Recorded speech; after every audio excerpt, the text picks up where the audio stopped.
आज माननीय supreme court में एसआईआर के ऊपर सुनवाई हुई है। जब बिहार में एसआईआर चल रहा था उस समय ये मांग की गई थी कि आधार को 12वें डॉक्यूमेंट के रूप में मान्यता दी जाए। 11 डॉक्यूमेंट इलेक्शन कमीशन ने अलाउ किया था, लेकिन बार बार मांग की गई थी कि आधार को भी कंसीडर किया जाए और माननीय सुप्रीम कोर्ट ने आधार को 12वें डॉक्यूमेंट के रूप में अलाउ कर दिया था।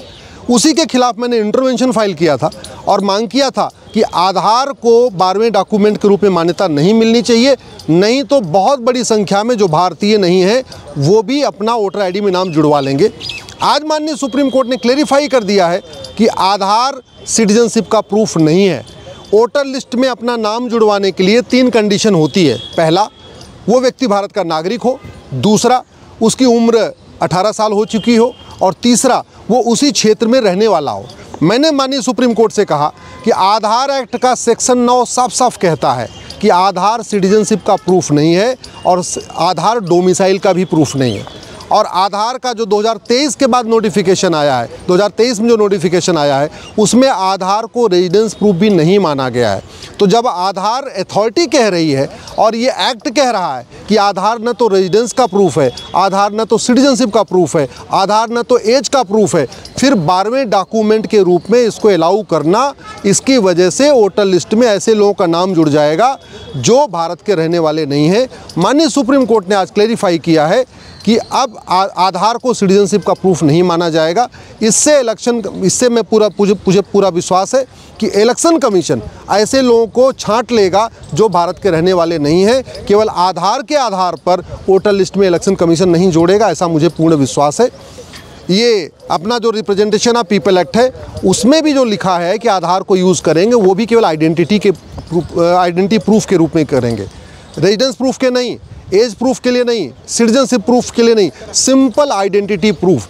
मतलब फर्जीवाड़ा रोकने के लिए आधार का यूज़ किया जाएगा। एक ही नाम के जहाँ 4 व्यक्ति हों, एक ही नाम के जहाँ 6 व्यक्ति हों, उसमें से कौन असली है कौन नकली है वो आधार से प्रूफ किया जाएगा, न कि आधार से रेजिडेंस, आधार से एज और आधार से सिटीजनशिप प्रूफ को किया जाएगा। मैंने जो अपनी PIL में ये भी मांग किया है कि 5 राज्यों में अगले साल चुनाव है 2026 में। असम में भी अगले 2026 में चुनाव है, बंगाल में भी 2026 में चुनाव है, केरल में भी 2026 में चुनाव है, तमिलनाडु में भी 2026 में चुनाव है और पुडुचेरी में। यहाँ पे भी SIR की प्रक्रिया तत्काल शुरू की जाए। 65 लाख फर्जी वोटर बिहार में पाए गए थे। मेरा अपना मानना है कि पूरे भारत में लगभग 5 करोड़ के आसपास वोटर निकलेंगे, बल्कि 5 करोड़ से ज़्यादा ही निकलेंगे। हमने तो 5 करोड़ का आंकड़ा दिया है, लेकिन जब 65 लाख बिहार में निकल गए तो स्वाभाविक सी बात है बंगाल में इससे भी ज़्यादा फर्जी निकलेंगे, असम में भी इससे ज़्यादा फर्जी निकलेंगे। यानी देश भर में लगभग ये आंकड़ा 7 करोड़ के आसपास चला जाएगा, 7 करोड़ क्रॉस हो जाएगा। तो पूरे देश में SIR हो, रेगुलर इंटरवल पे SIR हो, हर 5 साल पे SIR हो, हर लोकसभा चुनाव के पहले SIR हो, ये मेरी मांग है और वो मेरी PIL अभी माननीय सुप्रीम कोर्ट में पेंडिंग है। आज जो सबसे अच्छी बात यह है कि माननीय सुप्रीम कोर्ट ने ये क्लेरिफाई कर दिया कि आधार सिटीजनशिप का प्रूफ नहीं है।